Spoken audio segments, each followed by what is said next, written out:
Nah, Bapak Saudara, hari-hari ini kita sedang ada dalam kalender gereja. Ini adalah minggu-minggu sengsara dan hari ini Saudara, ya, di dalam kalender gereja kita memperingati sebagai Minggu Palma atau Palm Sunday. Kenapa dikatakan Minggu Palma?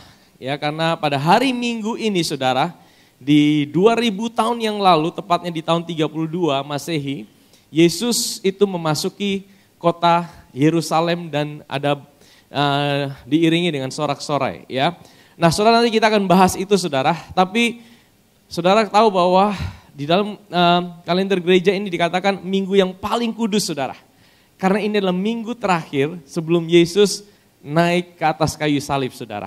Hari Minggu terakhir dan Yesus masuk ke kota Yerusalem di hari Minggu terakhir. Kalau Saudara tahu bahwa di minggu terakhir ya seseorang itu dia tahu bahwa dia akan pergi dan dia akan meninggalkan, kira-kira itu penting tidak Saudara? Sangat penting Saudara. Nah, hari ini Saudara, saya mau share tentang satu topik Saudara yang terjadi di dalam Minggu Palma itu Saudara. Nah, judul khotbah saya hari ini adalah Mengapa Yesus Menangis. Bukan hanya manusia kita yang menangis, Yesus sebagai manusia juga pernah menangis Saudara. Nah, nanti kita akan lihat Saudara, ya, kenapa Yesus bisa menangis, dan ini adalah event di mana pada Minggu Palma itu Yesus menangis. Ayatnya di dalam Lukas pasal 19 kita akan lihat, dan ketika Yesus telah dekat dan melihat kota itu, ia menangisinya. Katanya, wahai betapa baiknya jika pada hari ini juga engkau mengerti apa yang perlu untuk damai sejahteramu. Tapi sekarang hal itu tersembunyi bagi matamu. Ayat 43. Sebab akan datang harinya bahwa musuhmu akan mengelilingi engkau dengan kubu, lalu mengepung engkau dan menghimpit dari segala jurusan. Ayat 44. Dan mereka akan membinasakan engkau beserta dengan pendudukmu, dan pada tembokmu mereka tidak akan membiarkan satu batu pun tinggal terletak di atas batu yang lain, karena engkau tidak mengetahui saat bila mana Allah melawat engkau. Konteksnya ayat ini dimulai dari ayat yang ke-28 Saudara. Dan setelah mengatakan semuanya itu, Yesus mendahului mereka dan meneruskan perjalanannya ke Yerusalem. Saudara tahu ini tanggal berapa waktu Yesus masuk Yerusalem di hari Minggu itu? Tanggal 10 bulan Nisan. Kenapa tanggal 10 bulan Nisan itu penting? Karena di tanggal 14 bulan Nisan itulah hari di mana Yesus mati di atas kayu salib. Saudara tahu? Tanggal 10 bulan Nisan itu pertama kali muncul di dalam Alkitab. Itu di dalam Keluaran pasal 12. Saudara tahu pada waktu itu apa? Paskah pertama. Paskah pertama, pada waktu itu Tuhan suruh Musa kasih tahu supaya bawa anak domba itu dimasukkan dalam rumah. Itu tanggal 10 bulan Nisan. Karena tanggal 14 bulan Nisan itu adalah hari Paskah pertama yang ditetapkan. Tuhan itu luar biasa Saudara. Tahukah Saudara, Yesus menggenapi itu. Tanggal 10 bulan Nisan, Yesus sebagai anak domba Allah masuk ke Yerusalem. Dia diperiksa oleh ahli Taurat, orang Farisi. Dia dicobai untuk dicari kesalahannya Saudara. Tapi tidak satu pun ketemu kesalahannya. Amin. Kita baca terus ya. Dengan pesan pergilah ke kampung itu, pada waktu kamu masuk ke situ kamu akan mendapati seekor keledai muda tertambat yang belum pernah ditunggangi orang. Lepaskanlah keledai itu dan bawalah kemari. Dan jika ada orang bertanya kepadamu, mengapa kamu melepaskannya? Jawab begini, Tuhan memerlukannya. Lalu pergilah mereka yang disuruh itu, dan mereka mendapati segala sesuatu seperti yang telah katakan Yesus. Ketika mereka melepaskan keledai itu, berkatalah orang yang punya keledai itu, mengapakah kamu melepaskan keledai itu? Kata mereka, Tuhan memerlukannya. Nah, Saudara tahu kenapa Tuhan naik keledai? Zakaria 9 ayat 9. Bersorak-sorailah dengan nyaring, hai putri Sion, bersorak-sorailah, hai putri Yerusalem, lihatlah rajamu datang kepadamu, ia adil dan jaya, ia lemah lembut dan mengendarai seekor keledai. Seekor keledai beban yang muda. Jadi Yesus juga menggenapi apa yang ditulis oleh Zakaria. Kenapa keledai? Biasanya raja itu naik apa? Naik kuda. Tapi kenapa Yesus sebagai seorang raja dia naik keledai? Saudara tahu kalau di dalam kisah-kisah peperangan, kalau raja naik keledai, itu rajanya artinya raja sedang bawa damai. Raja itu bawa damai. Tapi kalau dia naik kereta, naik kuda, wah itu raja mau perang, saudara. Nah, setelah dari sini Yesus mau kasih tahu, kedatangannya pertama kali untuk bawa damai. Nanti kita akan melihat damai seperti apa, saudara ya. Tetapi saudara, Yesus menggenapi apa yang ditulis dalam kitab para nabi. Saya akan tunjukkan lagi, saudara ya. Bukan hanya di kitab Zakaria, di kitab Daniel pasal yang ke-9 ayat 25, dia menubuatkan bahwa ada 483 tahun setelah dekret untuk membangun kembali bait Allah yang dihancurkan pada waktu orang Israel ditawan di Babilonia selama kurang lebih 70 tahun. Setelah itu ada dekret dari raja, Raja Persia mengeluarkan satu perintah untuk membangun kembali bait Allah. Nah, dihitung dari dekret itu ada 483 tahun dan Daniel menubuatkan raja itu akan masuk ke kota Yerusalem. Dan saudara tahu, dihitung persis 483 tahun setelah dekret itu. Saudara boleh hitung di rumah, saudara. Kita ada waktu untuk hitung-hitungan hari ini. Saya cuma mau bilang gini, dihitung 483 tahun itu tepat pada hari Yesus masuk ke kota Yerusalem. Jadi saudara bisa lihat betapa presisinya Alkitab kita yang bicara tentang pribadinya. Ini artinya apa, saudara? Artinya bahwa Tuhan itu tidak main-main ketika dia bilang dia mencintai hidup saudara. Tuhan itu tidak tipu-tipu, saudara, ketika dia bilang dia mengasihi saudara. Bahkan untuk setiap nubuatan yang ada dalam Alkitab itu dipenuhi oleh dia. Untuk kendaraannya dia pilih sesuai, semua ada tujuannya. Untuk waktunya dia pilih semuanya presisi, saudara. Saya renungkan ini, luar biasa Tuhan kita. Sampai begitu detailnya.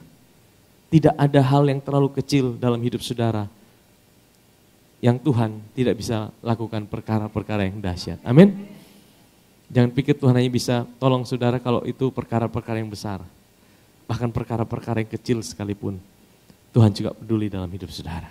Dan sementara Yesus mengendarai keledai itu, mereka menghampirkan pakaiannya di jalan. Ketika ia dekat Yerusalem, di tempat jalan menurun dari Bukit Zaitun, mulailah semua murid yang mengiringi dia bergembira dan memuji Allah dengan suara nyaring oleh karena segala mujizat yang telah mereka lihat.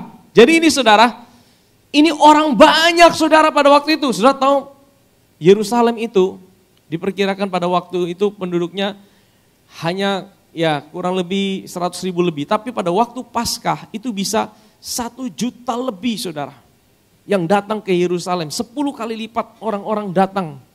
Karena ada 3 hari raya besar di mana orang Israel itu harus datang ke Yerusalem. Paskah, Pentakosta, dan Pondok Daun. 3 hari raya itu saudara. Tapi yang paling besar adalah Paskah. Semua orang dari seluruh penjuru datang ke Yerusalem saudara. Dan saudara tahu, pada waktu itulah Yesus untuk pertama kalinya mendeklarasikan dirinya sebagai Mesias. Dan ini secara terbuka, dia mendeklarasikan dirinya sebagai Mesias. Karena apa? Kata mereka, diberkatilah dia yang datang sebagai apa? Sebagai Raja dalam nama Tuhan, damai sejahtera di sorga dan kemuliaan di tempat yang maha tinggi. Ini siapa yang berkata ini? Ini orang banyak saudara. Orang banyak di Injil yang dikatakan mereka taruh pakaian mereka di jalan. Kata diberkatilah dia yang datang sebagai Raja dalam nama Tuhan. Itu dikutip dari Mazmur 118. Coba kita lihat Mazmur 118. Ya Tuhan, berilah kiranya keselamatan. Ya Tuhan, berilah kiranya kemujuran. Diberkatilah dia yang datang dalam nama Tuhan. Kami memberkati kamu dari dalam rumah Tuhan. Jadi orang-orang itu mengutip dari sini saudara. Mazmur 118 ini adalah Mazmur mesianik. Mazmur yang bicara tentang Mesias. Dengan kata lain, kira-kira orang banyak itu tahu tidak bahwa Yesus adalah seorang Mesias? Tahu dong. Kalau mereka tidak tahu, kenapa mereka bisa kutip ayat dari Mazmur 118? Itu Mazmur mereka, Mazmurnya orang Yahudi pada waktu itu. Itu kitab mereka. Dan mereka yang nyanyikan kata Hosana itu adalah tolong kami sekarang. Kata Hosana dari kata Hosiana itu artinya save us now. Tolong kami sekarang. Dan orang banyak itu berteriak. Kita kembali ke Lukas tadi. Ketika ia dekat Yerusalem di tempat jalan menurun dari Bukit Zaitun, mulailah semua murid yang mengiringi dia bergembira dan memuji Allah dengan suara yang nyaring oleh karena segala mujizat. Mereka baru saja melihat di Injil Yohanes pasal 11, Lazarus dibangkitkan. Mereka melihat mujizat, 5 roti dan 2 ikan. Dan oleh karena mereka melihat itu, mereka punya satu pemahaman bahwa dia adalah Mesias. Ayat yang ke-38 dikatakan apa? Kata mereka, diberkatilah dia yang datang sebagai raja dalam nama Tuhan. Damai sejahtera di sorga dan kemuliaan di tempat yang maha tinggi. Tadi kita baca Mazmur 19. Jadi orang-orang Israel, pada orang-orang Yerusalem, orang-orang Yahudi pada waktu itu yang ada di Minggu Palma itu, mereka tahu bahwa Yesus adalah Mesias. Karena mereka kutip dari situ, saudara. Mereka kutip dari situ. Mereka bilang, Hosana, tolong kami segera. Diberkatilah yang datang dalam nama Tuhan. Tapi di tengah teriakan, di tengah pujian, di tengah nyanyian itu, Yesus menangis. Kenapa dia menangis? Kata menangis di Yohanes ada 2 kali di dalam Alkitab. Secara literal, Yesus menangis. Yang pertama di mana? Sebelum ini, kisah Lazarus. Betul? Waktu Lazarus meninggal, itu Yesus juga menangis. Tapi tahukah saudara, kata menangis yang di Lazarus dengan kata menangis yang ada di kisah ini itu berbeda. Waktu saya melihat dalam bahasa aslinya, kata menangis di Lazarus itu seperti meneteskan air mata. Tapi kata menangis di kisah ini, itu bukan cuma meneteskan air mata, itu sampai terisak, terseduh-seduh. Saudara pernah menangis sampai terseduh-seduh? Bukan sekedar meneteskan air mata, tapi seperti orang yang nangis sampai seperti orang yang, waduh, saya bayangkan Yesus sampai menangis terisak, terseduh-seduh. Kenapa saudara? Padahal dia mendeklarasikan dirinya sebagai Mesias untuk pertama kalinya. Di kisah-kisah yang sebelumnya kalau saudara baca, Yesus tidak pernah bilang dia adalah Mesias. Bahkan kalau dia buat mujizat, dia kasih tahu, jangan kasih tahu siapa aku.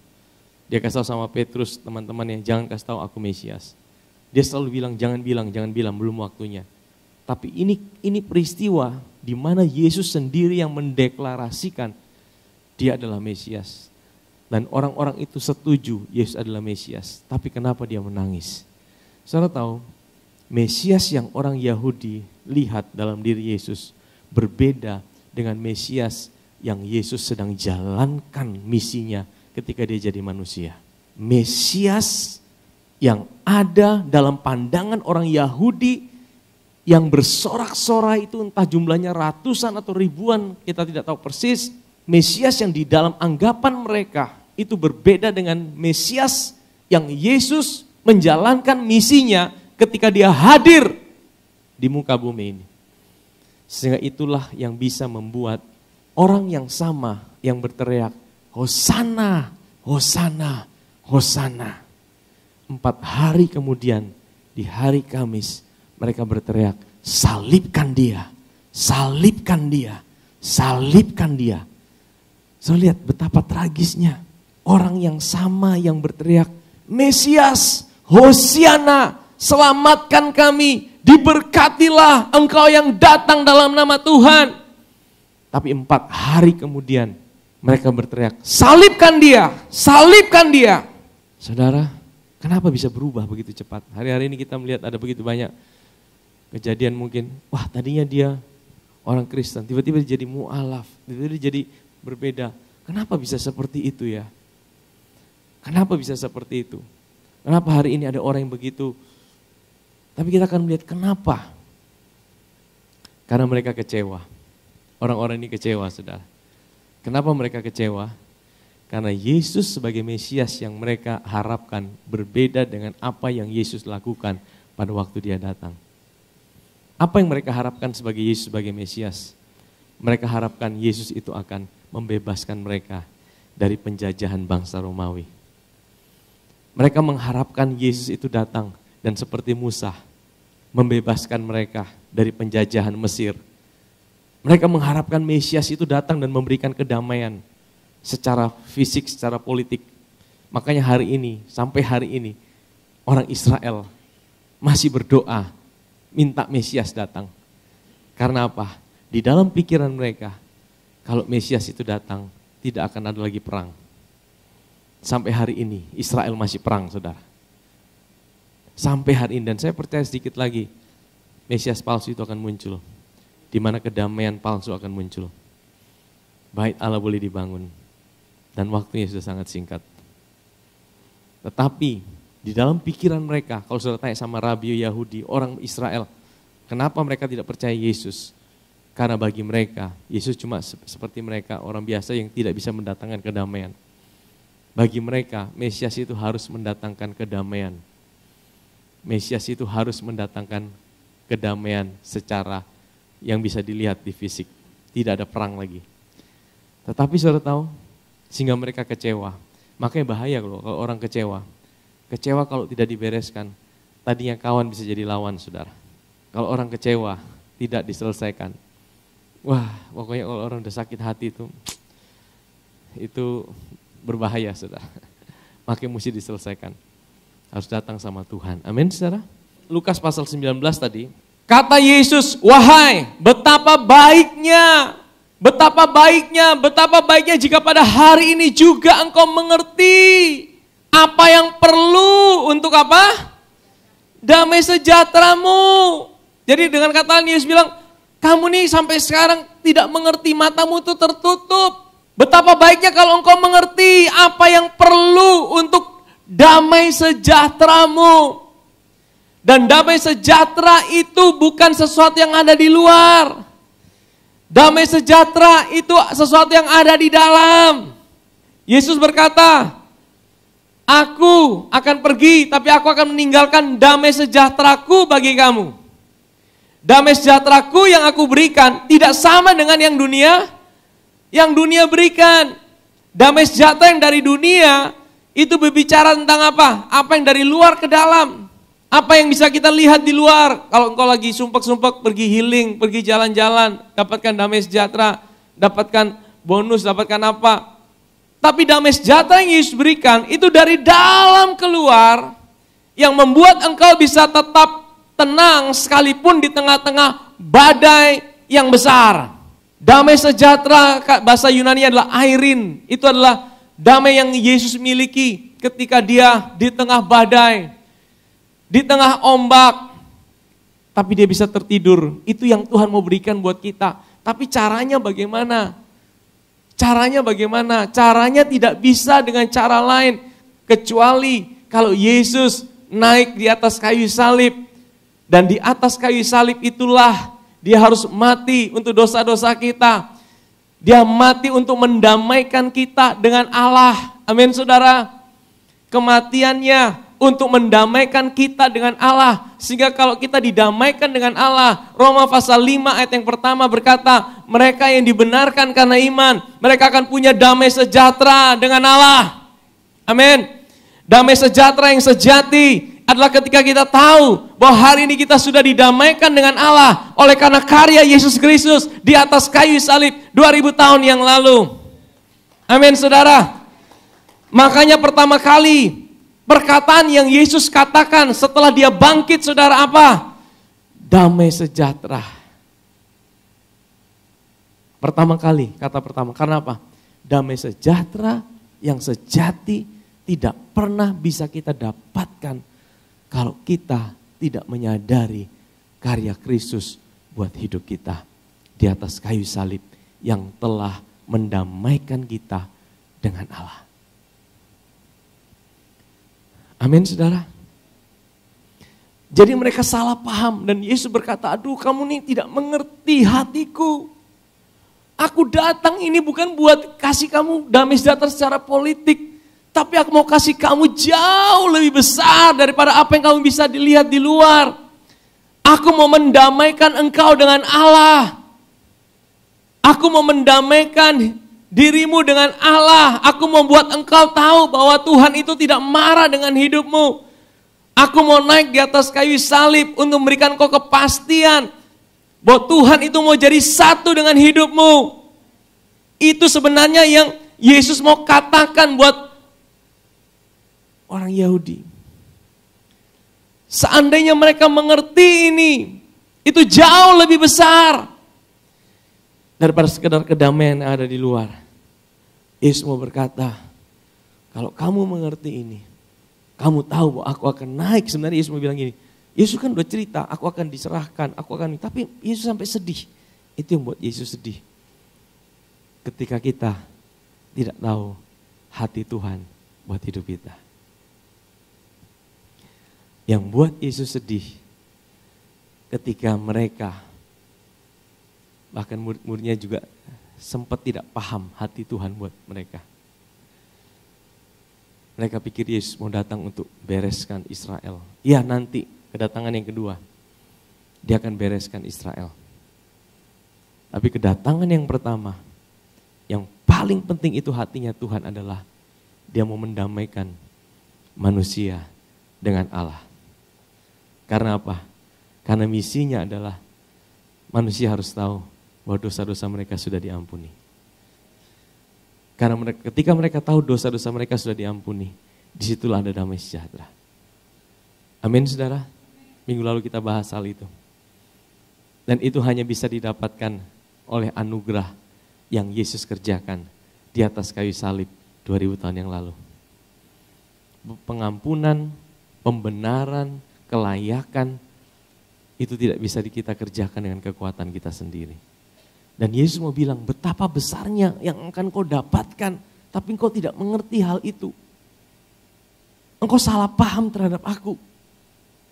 Jadi di tengah sorak-sorai itu saudara, hati Yesus sedih, dia sampai terisak-isak.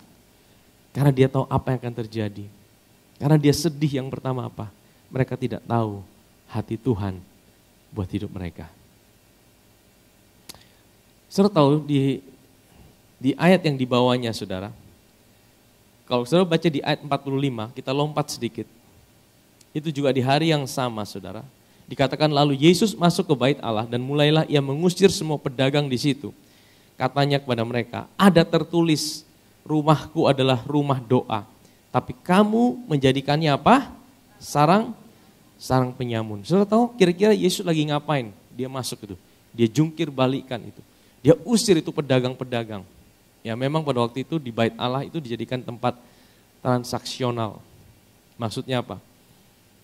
Orang-orang kan datang ke bait Allah untuk minta ampun dosa harus bawa korban. Ada korban sapi, ada korban domba, ada korban burung. Sehingga apa?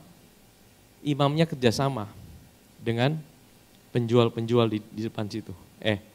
Penjual bilang gini, nanti kalau orang datang kasih tahu korbannya tidak lagi. Jadi mereka kerjasama, imam dengan penjual pedagang di luar itu. Supaya apa? Kalau mereka bawa korban dari rumah, sampai di imam bilang, ini afker ini, soalnya layak. Ini ada jerawat di pulang, tukar. Wah daripada pulang kalau rumahnya dekat, kalau rumah jauh bagaimana? Nah ditukar di depan situ, itu ada yang baik. Akhirnya mereka beli. Nah mereka beli, akhirnya imamnya dapat fee sudah. Betapa transaksionalnya di situ. Tapi saudara, apakah Yesus cuma mengusir itu sebagai untuk apa yang ada pada waktu itu? Kalau Yesus usir hari itu, saya renungkan, bisa aja minggu depan mereka balik lagi. Betul tidak? 2 hari lagi mereka balik lagi, Yesus kan tidak di situ setiap hari. Tapi apa maksudnya Yesus usir itu pedagang-pedagang di situ? Dan Yesus bilang, rumahku akan disebut rumah doa. Saya tahu ada satu pesan yang Yesus mau bilang sama kita hari ini. Siapakah bait Allah hari ini? Saudara dan saya, betul? Tetapi saudara, ada begitu banyak pedagang di dalam jiwa kita. Jiwa pedagang itu apa? Kalau pedagang itu ciri khasnya apa? Ada transaksi. Dia disebut pedagang karena ada transaksi, ada jual beli. Betul? Profesinya pedagang karena ada jual dan ada beli. Maka dia disebut pedagang. Nah, Tuhan bilang apa? Di dalam jiwa kita, seringkali masih ada banyak transaksional. Transaksional itu maksudnya apa? Waktu engkau datang sama Tuhan, engkau transaksi dengan Tuhan. Tuhan, hari ini beta melayani ya. Karena beta melayani, Tuhan harus berkati beta. Ada jual, ada beli. Iya kan? Dan di dalam hukum Taurat isinya semua transaksional. Kalau kita baik, Tuhan baik. Kalau kita gagal, Tuhan akan lebih jahat lagi. Itu transaksional. Makanya isi seluruh hukum Taurat apa? Semuanya transaksional. Semua perintah kalau kita baik, Tuhan baru baik dalam hidup kita. Tuhan tidak mau kita berurusan dengan Tuhan secara transaksional. Makanya dia usir itu pedagang-pedagang. Yang harus ada dalam jiwamu, cuma Yesus saja. Cuma Yesus saja. Ternyata akarnya saudara, akarnya itu di Taman Eden. Saudara tahu kenapa? Kenapa di Taman Eden itu di tengah taman itu ada berapa pohon? Ada 2, yang sudah ikut SDK pasti tahu. Bukan cuma 1, ada 2 pohon. Dari beribuan pohon, tapi di tengah-tengah taman itu ada 2 pohon. Pohon apa? Pohon pengetahuan baik dan jahat, dan yang kedua pohon kehidupan. Pohon pengetahuan baik dan jahat itu apa? Itu bukan sesuatu yang jahat loh. Itu baik dan jahat. Yang satu pohon kehidupan. Pohon pengetahuan baik dan jahat itulah transaksional. Engkau harus lakukan baik supaya Tuhan baik sama hidupmu. Engkau harus hindari yang jahat supaya Tuhan tidak jahat sama hidupmu. Itulah akar dari semua agama. Itulah akar daripada hukum Taurat. Tetapi Tuhan bilang apa? Jangan makan itu. Yang dimakan apa? Pohon kehidupan. Pohon kehidupan siapa? Yesus. Makanya Yesus usir itu pedagang-pedagang transaksional dari bait Allah. Karena bait Allah hari ini adalah hidup kita. Tuhan tidak mau dalam jiwa saudara ada transaksional. Ketika engkau datang pada Tuhan, engkau pikir engkau harus lakukan sesuatu supaya Tuhan sayang sama hidupmu. Engkau harus buat sesuatu supaya Tuhan cinta sama hidupmu. Itu transaksional saudara. Ketika engkau gagal, engkau berkata Tuhan akan hukum hidupmu. Tuhan akan tinggalkan hidupmu. Dan itu yang buat Tuhan sedih. Itu yang buat Tuhan sedih. Itu yang buat Tuhan menangis. Kalau sampai hari ini engkau tidak mengerti hati Tuhan. Kalau engkau tidak mengerti hati Tuhan. Betapa Tuhan mencintai hidupmu. Israel ada di bawah hukum Taurat 1500 tahun. Dan sampai detik-detik terakhir Yesus akan selesaikan perjanjian hukum Taurat itu di atas kayu salib. Mereka masih tidak mengerti saudara. Mereka masih tidak tahu. Dan itu yang buat Yesus menangis terisak-isak. Karena hatinya terlalu sayang dengan orang Israel. Hatinya terlalu sayang. Kalau saudara mencintai seseorang dan saudara mau kasih dia yang terbaik, tapi dia salah paham dengan saudara, gimana saudara? Hati saudara sedih tidak? Sedih saudara. Apa yang kau kasih buat dia, dia tidak bisa nikmati karena apa? Karena dia salah paham dengan saudara. Ada satu kali firman Tuhan mencatat Yesus berduka cita. Tidak banyak kata Yesus berduka cita dalam Alkitab. Saya temukan ada satu kali Yesus berduka cita. Apa yang buat Yesus berduka cita? Ternyata bukan ketika dia jumpa orang berdosa loh. Dia ketemu wanita pelacur, dia tidak berduka cita. Dia ketemu pengungut cukai, dia tidak berduka cita. Bahkan Yesus merasa nyaman dengan mereka. Apa yang buat Yesus berduka cita? Nah saudara cari di Markus pasal 3 ayat yang kelima. Coba kita baca Markus pasal 3 ayat yang kelima. Yesus berduka cita karena kedegilan mereka dan dengan marah ia memandang sekelilingnya kepada mereka.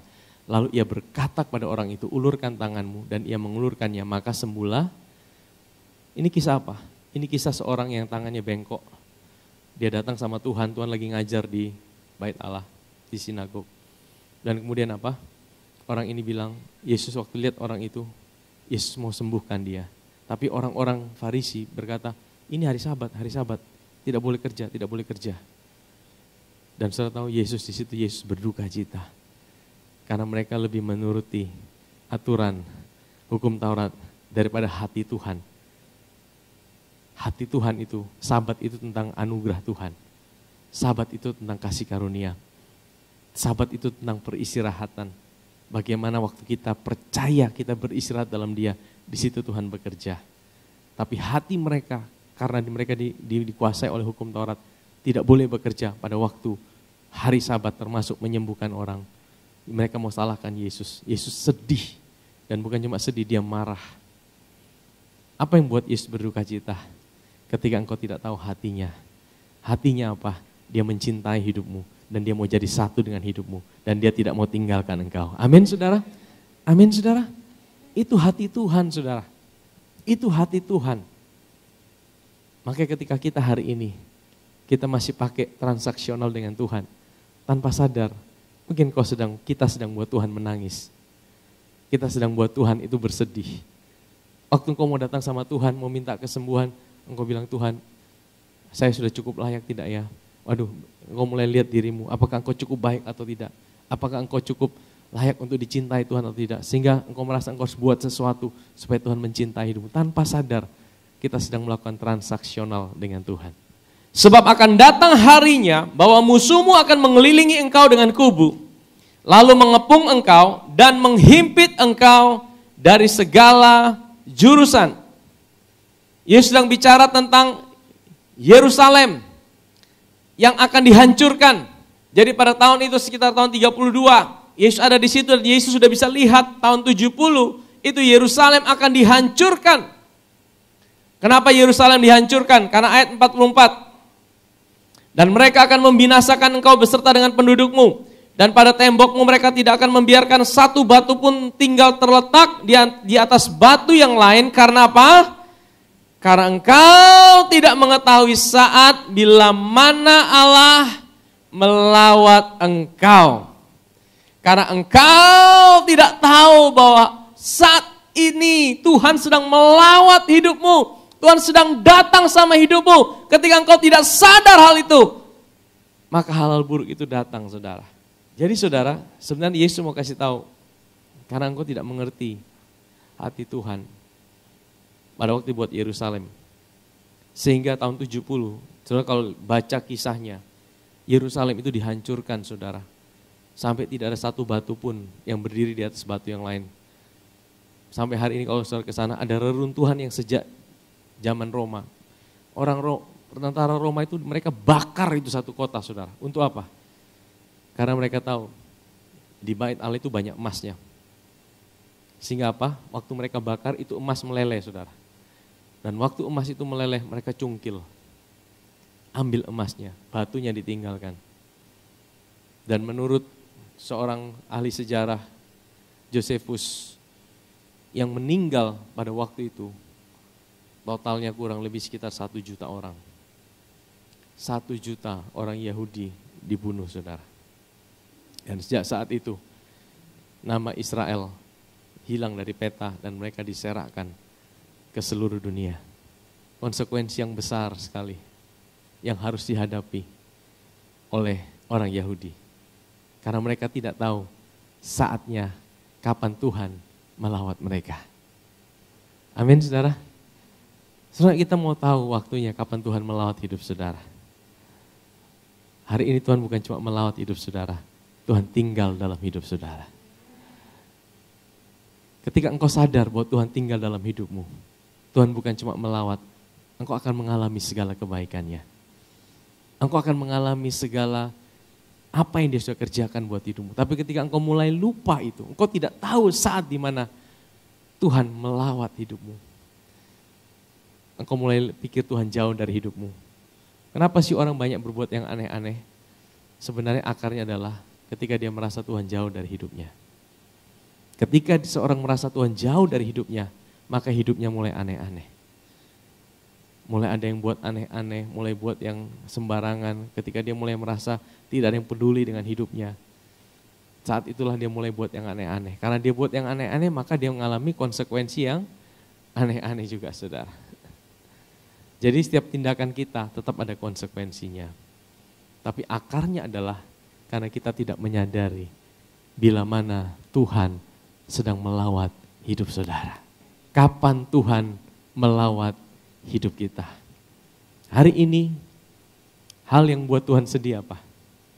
Kalau kita pikir Tuhan itu tinggalkan kita. Karena waktu dia mati di atas kayu salib, tidak ada satupun yang bisa pisahkan kita dari dia.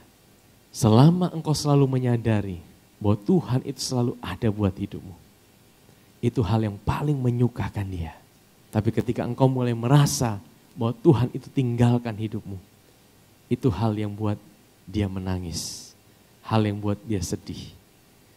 Hal yang buat dia sedih pertama bukan apa yang kelihatan di luar, tapi ketika engkau mulai merasakan Tuhan tidak lagi melawat kehidupanmu. Amin, saudara.